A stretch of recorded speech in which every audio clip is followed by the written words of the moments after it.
Hey folks, Dave the Pile from Maximus Internet Marketing. This is Web Wednesday. Thanks for joining. Last night I was getting ready to go to sleep, and while I was in bed, I was doing a little research for the video that I wanted to do today. And I fell down this rabbit hole, and it was actually a great thing. So originally, I'd seen a meme or an article or something shared a couple days ago, and it was saying on this day in 1985, Blockbuster Video started.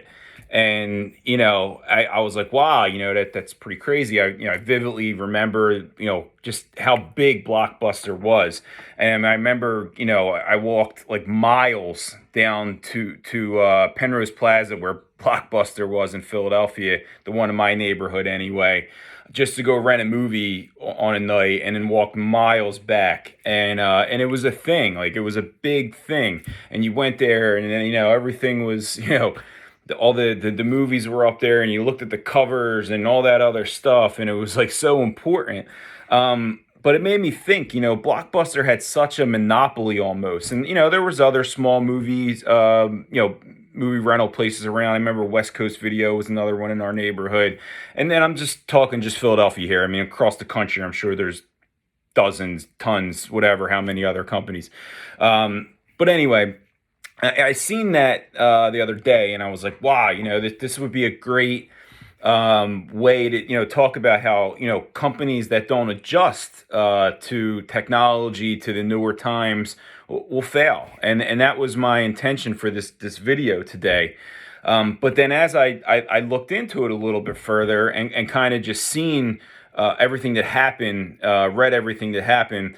So Blockbuster, by no surprise, end up going bankrupt, right? And again, they weren't adjusting. They didn't adjust with the times, technology, different things that came out. Redbox had came out in between and kind of like blew them away price point wise.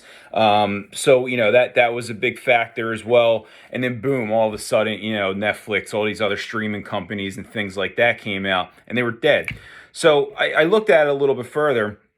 And then here's where I take a pivot in this story, where really it leads into that companies doing a pivot and adjusting as opposed to just dying like Blockbuster did. So surprisingly, Dish Network actually bought Blockbuster for like $300 and something million, and I was really surprised about that. And originally at the time, they were planning on using their footprint nationally, just how many different stores that they had, and they were going to figure something out with that. However, still technology changed and changed and changed, and that just became obsolete as well. So then I'm like, wow, Dish Network took a hell of a hit there, and they didn't do anything with it really. So damn, Dish Network sucks too because they didn't adjust either, right? But no, that's not true. Dish Network did adjust. So they actually started SlingTv, which I'm sure many people have seen. Lots of commercials for them. If you have a smart TV, it's an option on there. They offer local TV, local sports, streaming, all that kind of stuff. So this was like a good lesson for me because obviously I can't know everything about every company out there, and I just originally wanted to do this video talking about how all companies need to, adjust with the times, adjust with technology, because you're going to get left in the dark if you don't. And that happens. It happens all the time. And, it's sad. It's a shame. You see, big giant companies that were like a staple in America and the United States go out of business. And, it's a shame because it's livelihoods. It's people's, they have employees, their families. It's a lot, but it's that shows the importance of adjusting with the times, adjusting with technology, using it to your advantage, figuring out new ways for your product to work. And they didn't do that. Dish Network took a gamble in buying them. In the grand scheme of things, with the money that these kind of companies make, is 300 and something million really that big? In their case, probably not. But then they came out with Sling on top of it. So, Dish Network, I give them credit because they take their shot and they do try different things to compete with these, giants like, Comcast and Verizon and different companies like that. So it was really cool to see that they actually did this. And in my opinion, and call me crazy, but this may or may not come true. I think just that the brand of Blockbuster, the name of Blockbuster, the value in that alone is astronomical. And in my opinion, they have to just figure out a way to now use that and make money off of that because they do own it.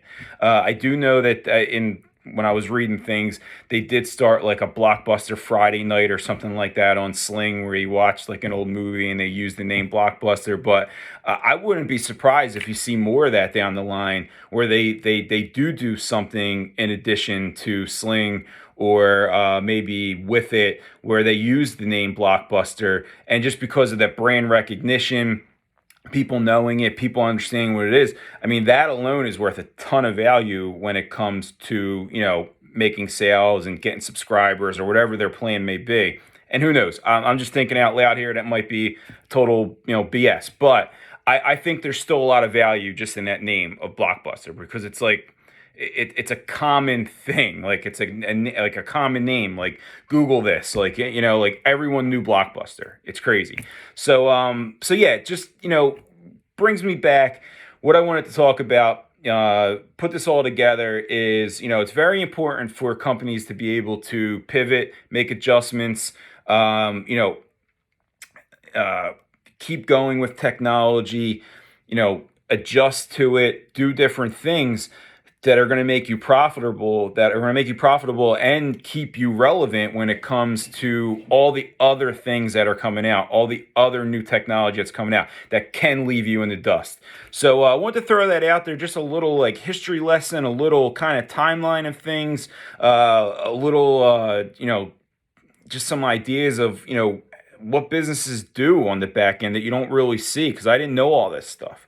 So really cool info. Had a good time looking into that stuff, and hope you guys enjoy this video. I will see you next week. Thank you.